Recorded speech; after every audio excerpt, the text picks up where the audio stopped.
오늘 말씀의 주제는 사도행전 29장의 이야기라는 주제로 함께 말씀을 나누고자 합니다. 말씀의 주제 한번 읽어볼까요? 사도행전 29장의 이야기. 아멘. 여러분, 이 말씀을 통해서 하나님의 뜻을 함께 발견하기를 원합니다. 여러분, 명작 동화 중에서 신데렐라를 아시죠? 모르시면 이상합니다. 신데렐라는 어려서 부모님을 잃고요, 그리고 새 언니와 새 엄마에게 계모라고 하죠. 구박을 받았대요. 받았더래요. 이렇게 얘기했던 것 같습니다. 노래로요. 그런데 결국은 어떻게 되죠? 왕자님 만나죠. 왕자님 만나서 신데렐라와 결혼해서 행복하게 살았답니다라고 이야기가 마쳐집니다.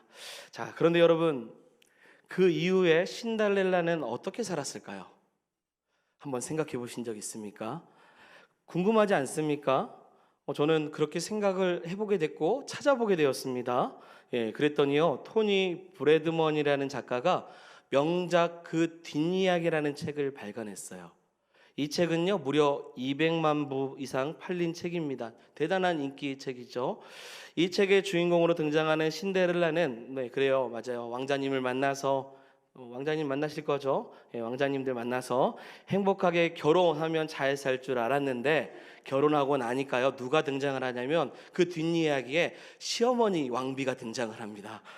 시어머니는 신데렐라가 아무것도 할 줄 모르면서 얼굴만 이쁘다고 구박을 해요. 반대로 다른 사람들은 신데렐라가 이제 왕자비가 되었잖아요. 그러니까 왕자비니까 떠받들고 늘 반깁니다. 그래서 신데렐라는 마음에 괴로움이 찾아오기 시작해요.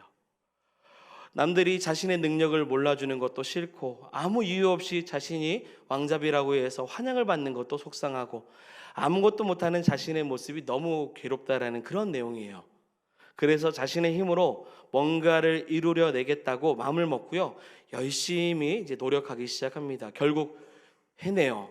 그래서 신데렐라가 자신의 능력을 보여주자 사람들은 신데렐라의 화려한 겉모습뿐만 아니라 참 모습을 발견하게 되었다. 자, 이런 이야기가 명작의 뒷이야기로 또 어떤 작가가 쓴 내용입니다.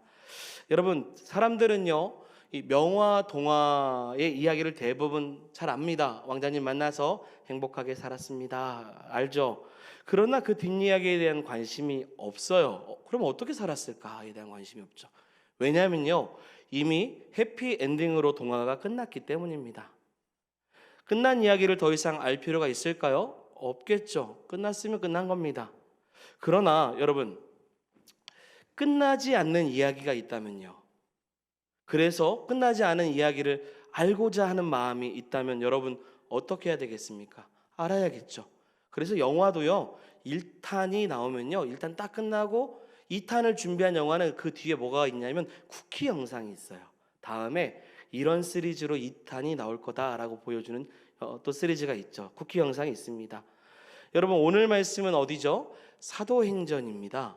사도행전은 예수 그리스도의 복음을 믿고 사명을 받은 사람들이 자신의 삶의 현장에서 어떻게 살았는지를 기록한 역사책입니다.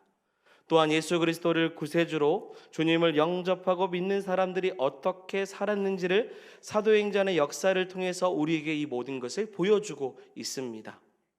그래서 사도행전은 총 몇 장이냐면 1장부터 28장까지입니다. 우리 28장 오늘 다 읽었잖아요. 결론이 났습니다. 끝이 났습니다. 그런데 마지막 끝절을 보면 이게 끝인가 싶은 말이에요.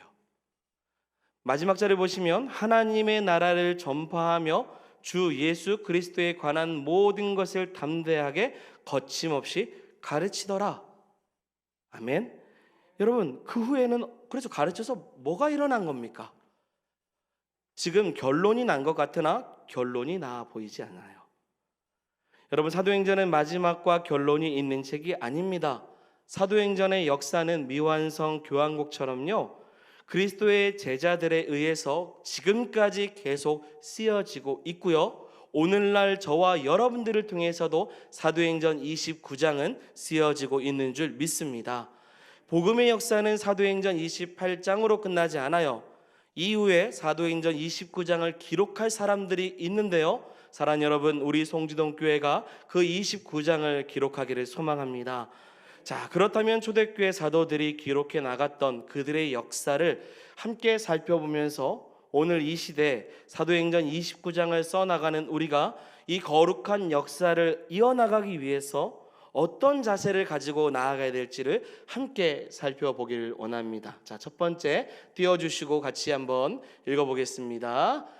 첫 번째 한번 띄워주시고요. 읽겠습니다. 시작. 하나님을 신뢰하는 자세. 첫 번째, 우리가 사도행전 29장을 쓰기 위해서 첫 번째 어떤 마음이 필요해요?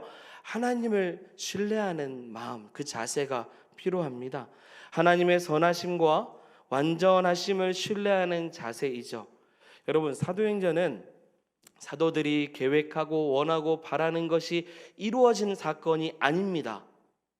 사도들을 통해서 하나님의 뜻이 어떻게 이루어졌는가를 기록하고 있는 내용이에요. 우리에게 사도행전이 계속적으로 보여주고 있는 것은 하나님의 계획과 사랑하는 여러분, 사람의 계획이 다르다는 거예요. 사람의 계획으로 쓰여진 내용이 아니라 하나님의 계획으로 어떻게 역사가 일어나갔는지를 보여주고 있는 것이죠. 여러분, 사도행전 21장부터 26장까지요, 바울은요 이 가이사라 감옥에 죄도 없이 무려 2년이나 갇혀 있었습니다. 그리고 바울을 신문한다라는 목적하에 천부장과 총독과 왕 앞에서 무려 몇 번이냐면 5번씩이나 같은 내용을 반복해서 이야기를 해요. 여러분, 무려 5번이나 반복해서 이 사람에게도 말하고 또 말하고 또 말한다라는 것은 어떤 의미입니까? 대화가 안 통한다라는 의미입니다. 말해도 믿지 않고 복음에 대해 전해도 깨닫지 못하고 있는 거였어요. 여러분, 생각해 보면 바울에게 있어서 복음을 전하는 일이 정말로 긴급하고 소중합니다. 바울은 감옥에서 별로 하는 일 없는 것처럼 시간을 보내는 것처럼 느낄 수 있어요.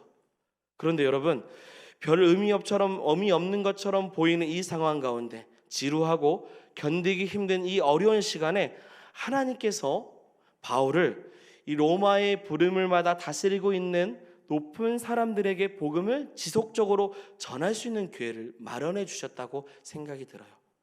못 알아들어서 5번이나 설명한 것이 아니라 하나님께서 나를 어려운 환경 가운데 놓여 있게 하셨지만 이 일을 통해서 뭘 하신 거예요? 복음을 전할 수 있도록 왕 앞에서, 총독 앞에서, 천부장 앞에서 내가 생각하지 못했던 과정을 통해서 하나님은 무려 5번이나 자신을 풀어주지 않았기 때문에 이 사람이 들었는데 깨닫지 못하니 또 사람에게 전해야 되고, 이런 과정을 통해 답답한 가운데서 하나님은 복음을 오히려 증거할 수 있는 기회를 마련해 주셨다는 겁니다. 바울은요 로마로 가기를 원했어요. 자신이 가고자 하는 방법으로 간 것은 아닙니다. 하나님은 바울을 죄수의 신분으로 그를 보냈어요. 게다가요, 가다가 배를 타고 가다 뭘 만납니까? 큰 풍랑을 만나 완전히 죽을 지경에 놓여 있는 그 고통과 두려움에 몰아넣기도 하셨습니다. 그런데 이 태풍으로 인해서 어떤 일이 일어났냐면요, 선주와 선장과 죄수를 호송하는 백부장이 바울이 믿는 살아 역사하시는 하나님을 믿게 되는 거예요. 바울로 인해서 276명이 다 살아나게 되는 역사를 허락해 주셨어요. 그리고 이 사람들이 자기들의 친구들과 아는 사람들에게 바울이 어떠한 사람인지, 어떤 일을 했는지 증거합니다. 그래서 바울이요, 죄수의 신분이지만 로마에서는 비교적으로 오늘 말씀에도 보면요, 굉장히 자유로운 상태예요. 로마의 귀족들을 대상으로 복음을 전할 수 있는 기초를 거기서 마련케 하셔요.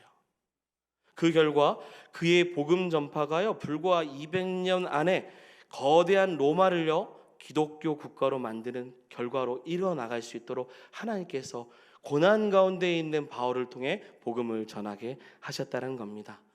사실 당시의 바울은 이해가 되지 않았을 거예요. 생각하지 못한 고통, 예상하지 못한 일 때문에 괴로웠어요. 그런데 사랑하는 여러분, 그마저도 하나님께서 들어 사용하신 겁니다. 이방인들에게 복음을 가장 효과적으로, 내가 만날 수 없을 것 같은 대상들에게까지도 복음을 전할 수 있는 기회를 만드신 분이 우리 하나님이셔요. 바울은요, 자신이 기대했던 대로 되지 않아서 어렵고 힘들고 고통스러웠지만 그는 이 모든 상황들을 보고 서신서에서 이 마음을 담아서 고백을 합니다. 뭐라고 고백하냐면요, 로마서 8장 28절입니다. 같이 읽겠습니다. 우리가 알거니와 모든 것이 합력하여 선을 이루느니라. 아멘. 빌립보서 1장에서도요 이렇게 서신서를 통해 고백합니다. 12절부터 14절입니다. 형제들아, 내가 당한 일이 도리어 복음 전파에 진전이 된 줄을 너희가 알기를 원하노라.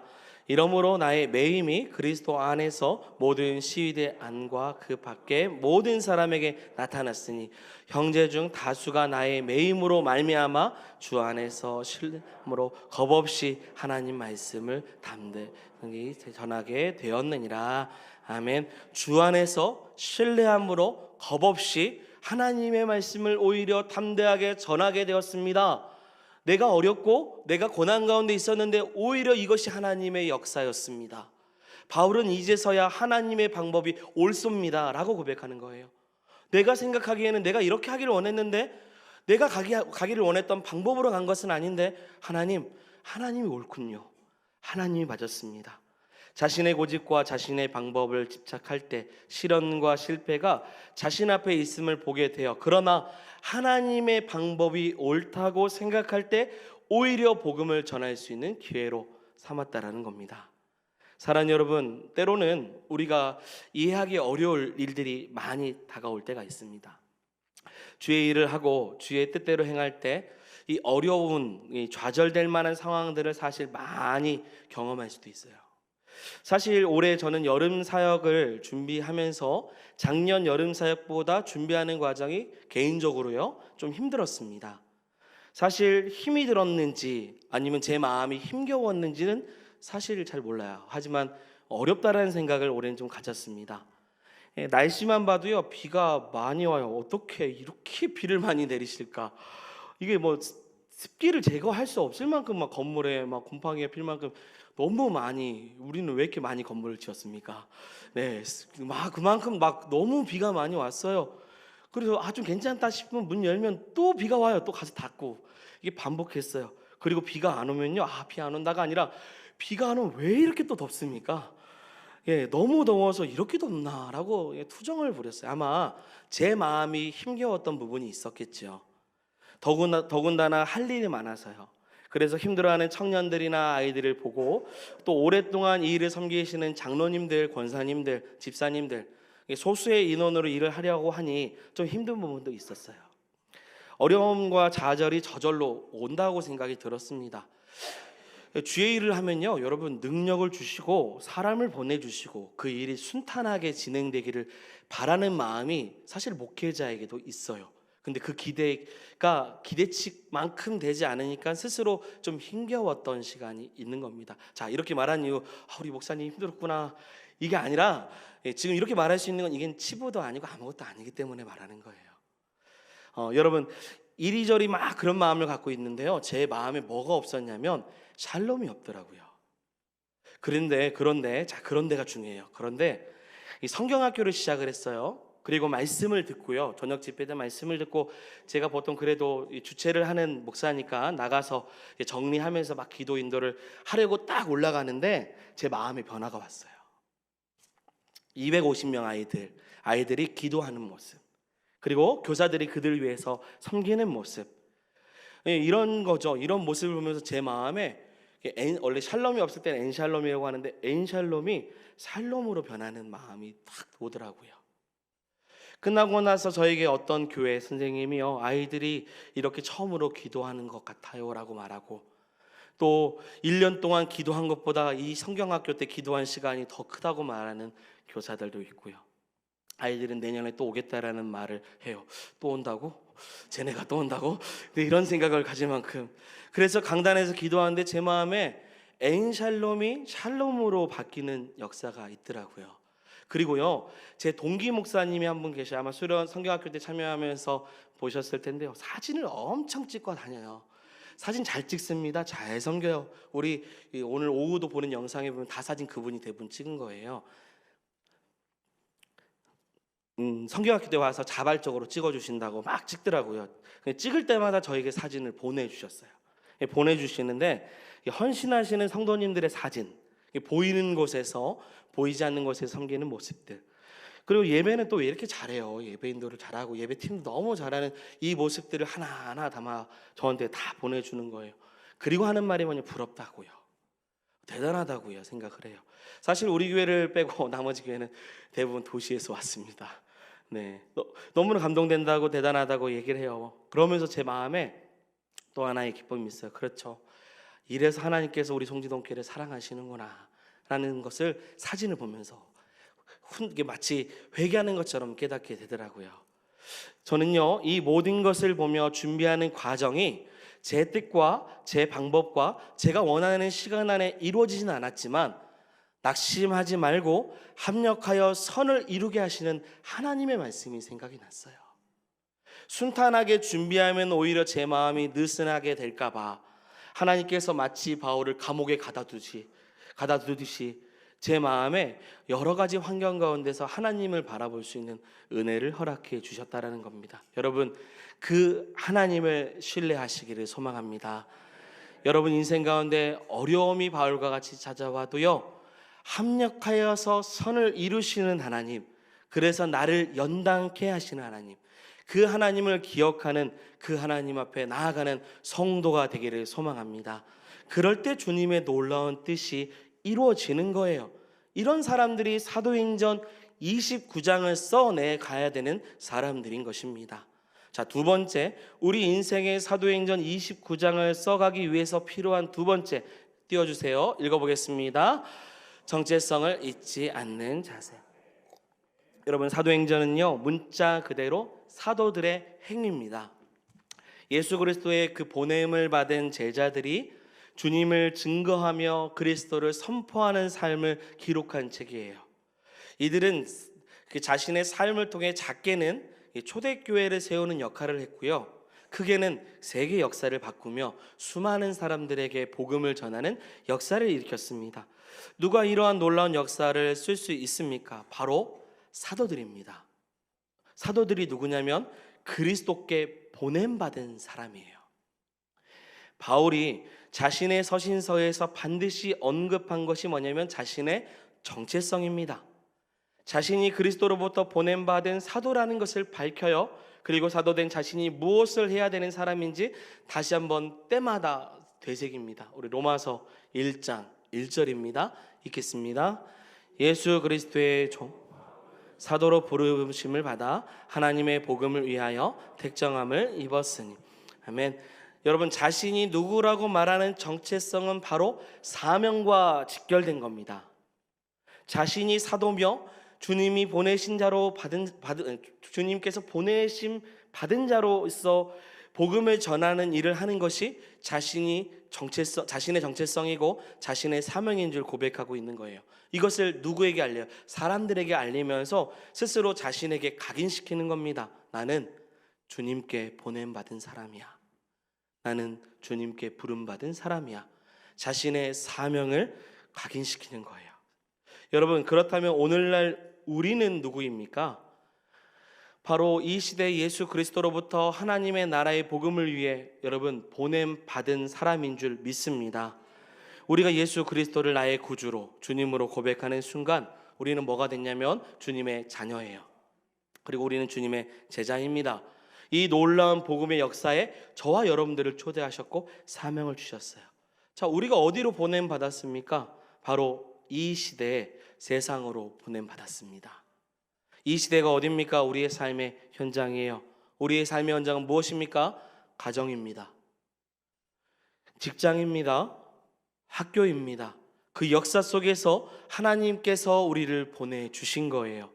이 정체성이 오늘 우리가 무엇을 해야 되는지, 어떻게 살아가야 되는지를 결정짓게 해요.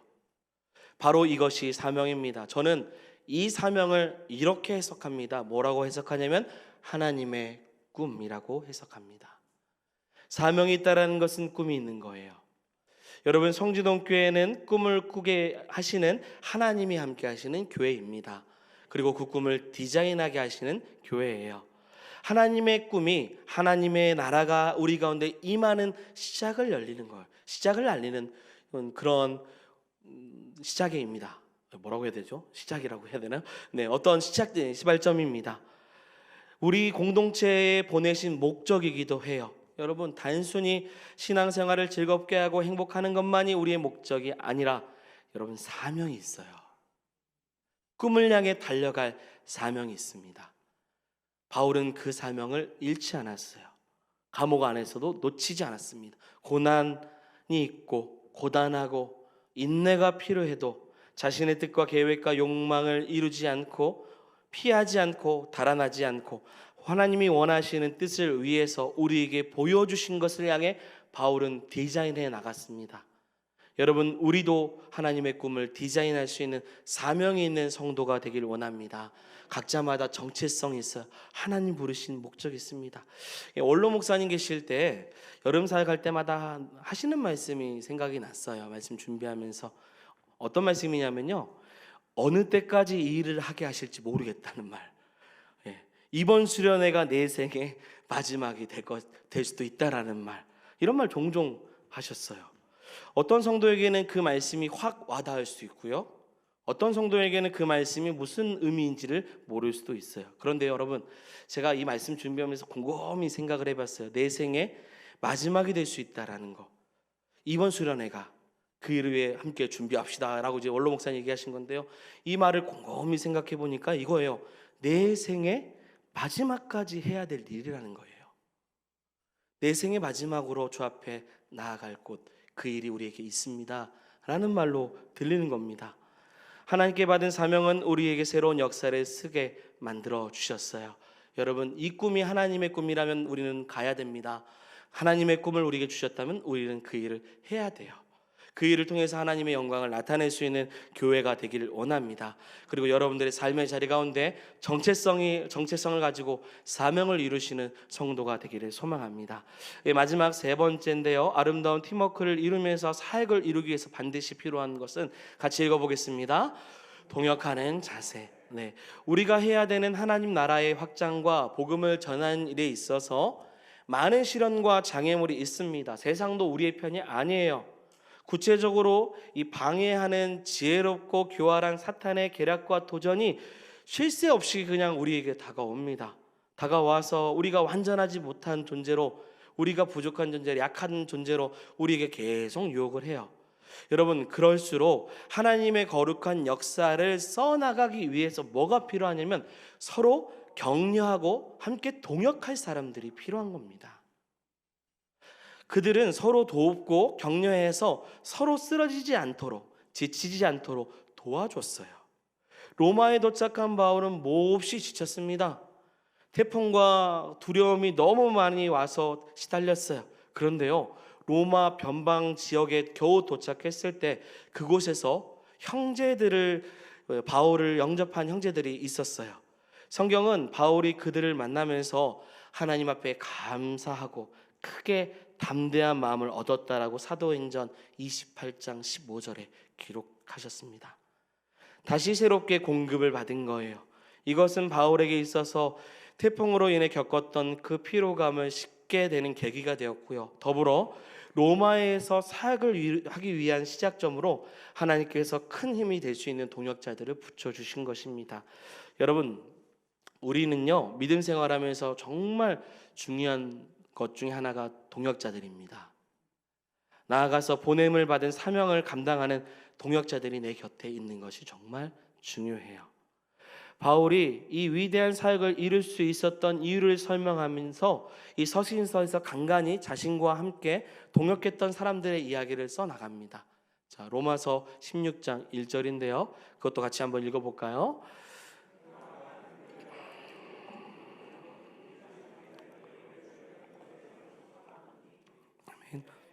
베베라는 자매가 여러 사람과 바울에게 보호자의 역할을 잘 감당했어요. 여러분, 이게 이 바울이라는 그 귀한 사도가 언급하고 있는 거잖아요. 믿음의 사람들이 또 다른 믿음의 사람을 언급해요. 여러분, 이 언급된다라는 것에 대한 묵상을 하면요, 여러분, 우리가 이런 믿음의 동역자로 언급될 수 있는 성도가 되기를 원합니다. 그래서 베베라는 이름 빼고 우리의 이름을 넣는 것처럼, 맞아, 저 사람 누구 때문에 내가 이렇게 너무나도 감사했다고 추천합니다. 믿을 만한 사람이에요. 이러한 일을 지금 사도 바울은 말하고 있는 거예요. 바울은 어려움, 고통 당할 때 사역에 방해받지 않도록 잘 감당할 수 있도록 그들이 도와주었어요. 사역은 자신을 보호하는 사람이 없이는 잘 감당하기 어렵습니다. 로마서 16장 3절의 말씀도요, 같이 읽겠습니다. 너희는 그리스도 예수 안에서 나의 동역자들인 브리스가와 아굴라에게 문안하라. 아멘. 이 부부가 한 일은요, 바울의 생명을 위해서 자신들의 목숨까지도 아깝게 여기지 않고 희생하였다는 거예요. 자신뿐만 아니라 이방인과 모든 교회들도 바로 이 브리스길라와 아굴라로 인해서 그들의 헌신과 도움으로 힘을 얻었어요. 복음을 전할 때 그 복음을 위해서 생명을 바치고 모든 것을 헌신한 사람들이 있었어요. 성경학교요, 혼자 할 수 없습니다. 함께하는 동역자들이 있었기에, 모든 성도들이 있었기 때문에 기도하는 분들, 또 헌신하는 분들을 통해서 하나님의 나라가 이루어진 것입니다. 바울은 이어서 수많은 복음의 동역자들의 이름을 언급했어요. 도움이 없이는 감당할 수 없다라고 고백을 하기도 했습니다. 여러분, 우리 신앙생활을 할 때 복음을 위해서 좋은 동역자를 만나는 것이 축복인 줄 믿습니다. 복음의 역사를 위해서 헌신하고 돕고 복음 전하는 자를 사랑하는 그런 사람들을 만나는 거, 하나님의 역사를 쓰기 위해서 정말 중요한 요소예요. 여러분, 어떤 지도자를 만나느냐, 어떤 교회를 만나느냐, 그리고 어떤 공동체를 만나느냐 중요합니다. 주님을 위해서 좋은 교회, 좋은 동역자, 좋은 공동체를 만나는 것이 우리에게 축복인 줄 믿습니다. 그래서 다른 거 부러워하지 말고요, 하나님 저에게 좋은 영적인 동역자, 친구들을 주셔서 감사합니다, 이렇게 말할 수 있는, 내가 신앙생활할 때 내 곁에서 나를 위해 기도하는 이가 있었고 함께 사역을 감당할 수 있는, 하나님의 나라를 꿈꿀 수 있는 좋은 사람들이 내 곁에 있어서 너무 감사합니다. 내 곁에서 힘이 되지 않는 사람, 내 곁에서 힘을 들게 하는 사람, 내 곁에서 힘을 빼게 하는 사람, 자신의 형편만 생각하는 그런 사람이 아니라 내 곁에서 사람의 손발이 잘 맞듯 함께 하나님의 나라를 세울 수 있는 귀한 동역자를 주심 감사합니다, 이렇게 고백할 수 있는 우리 송지동 교회가 되기를 소망합니다. 그래서 바울 곁에는 바나바와 실라가 있었고요, 그리고 영적으로 사랑하는 아들 디모데도 있었어요. 인생 속에서 넘어질 것 같았던 그 바울의 인생에 하나님께서 좋은 동역자들을 붙여주신 것입니다. 여러분, 이제 좀 다른 얘기도 하지만 주일학교, 어려서부터 주일학교 때도요, 좋은 벗이 있어야 됩니다. 오늘날의 아이들이 줄고 있다라는 것에 대한 염려가 있는데요, 더 큰 염려는 홀로 신앙생활을 할까입니다. 교회 공동체 안에서 믿음의 좋은 친구가 없이 그러한 감소되고 있는 이 시대 속에서 좋은 동역자가 없다면 어린 아이들도요, 이 신앙생활할 때 쓸쓸해요. 참 안타깝습니다. 그러다 보면 신앙생활을 놓칩니다. 믿음의 공동체를 떠날 수도 있어요. 이번에 또 수련회 가운데 참여하는 한 학생이 있습니다. 저희 교회 아이는 아니에요. 근데 그 교회에는 주일학교가 없습니다. 그래서 오라고 했습니다. 저희 교회와 함께 하자고 했어요.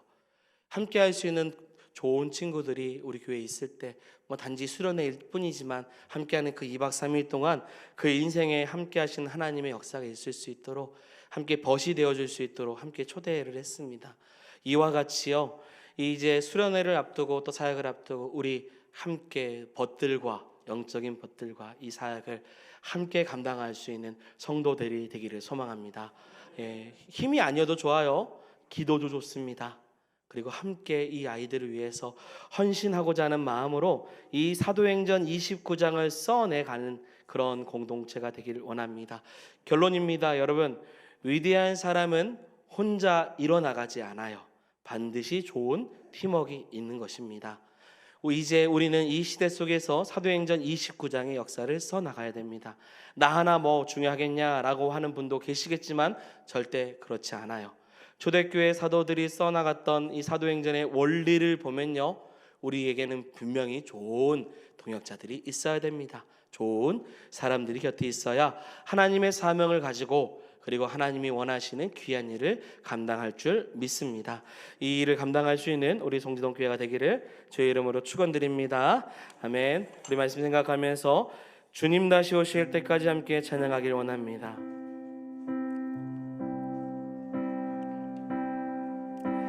주님 다시 오실 때까지 나는 이 길을 가리라. 좁은 문 좁은 길 나의 십자가 지고 나의 가는 이 끝에서 나는 주님을 보리라. 영광의 내 주님 나를 맞아주시리.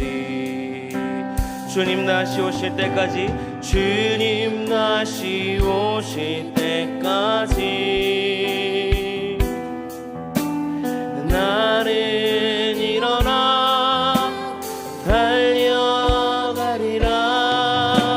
주의 영광 온 땅 덮을 때 나는 일어나 노래하리. 내 사모한 주님 온 세상 구주시라. 내 사모한 주님 영광의 왕이시라. 우리 처음부터 고백합니다. 주님 다시 오실 때까지 나는 이 길을 가리라.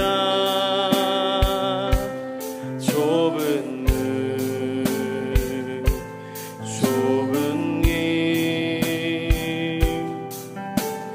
나의 십자가 지고 나의 가는 이 끝에서 나는 주님을 보리라. 영광의 내 주님 나를 맞아주시리. 주님 다시 오실 때까지